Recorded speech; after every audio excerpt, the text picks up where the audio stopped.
News first ವರದಿಯ ಬಳಿಕ ಕೊನೆಗೂ ಮಾನವ ಹಕ್ಕುಗಳ ಆಯೋಗಕ್ಕೆ ಎಚ್ಚರ ಆಯಿತು. ಚಿನ್ನಸ್ವಾಮಿ ಸ್ಟೇಡಿಯಂಗೆ ಮಾನವ ಹಕ್ಕುಗಳ ಆಯೋಗ ಫೈನಲಿ ಭೇಟಿಯನ್ನ ಕೊಡ್ತು. ಸುಮೋಟೋ ಕೇಸ್ ದಾಖಲನ್ನ ಮಾಡಿಕೊಳ್ತು ಆಯೋಗ.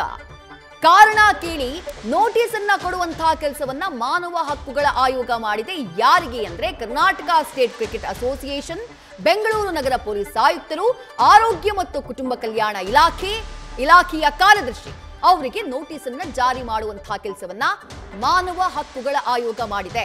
ನ್ಯೂಸ್ ಫಸ್ಟ್ ಇದೇ ವಿಚಾರಕ್ಕೆ ಸಂಬಂಧಪಟ್ಟ ಹಾಗೆ ಮಧ್ಯಾಹ್ನ 2 ಗಂಟೆಗೆ ವರದಿಯನ್ನ ಮಾಡುತ್ತೆ.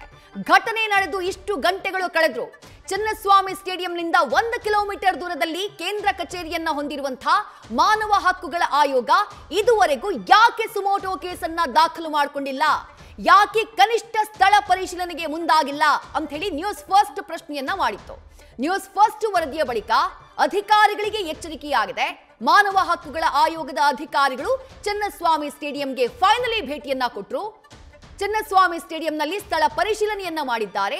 ಜೊತೆಗೆ ಸುಮೋಟೋ ಕೇಸನ್ನ ದಾಖಲು ಮಾಡಿಕೊಂಡಿದ್ದಾರೆ. ಅಲ್ಲದೆ ನೋಟಿಸ್ ಅನ್ನ ಜಾರಿ ಮಾಡಿದ್ದಾರೆ.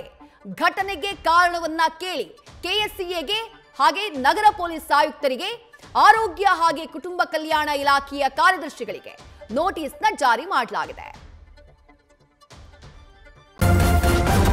ನ್ಯೂಸ್ ಫಸ್ಟ್ ನಿರ್ಭೀತಿಯಿಂದ ನಿಮ್ಮ ಪರವಾಗಿ.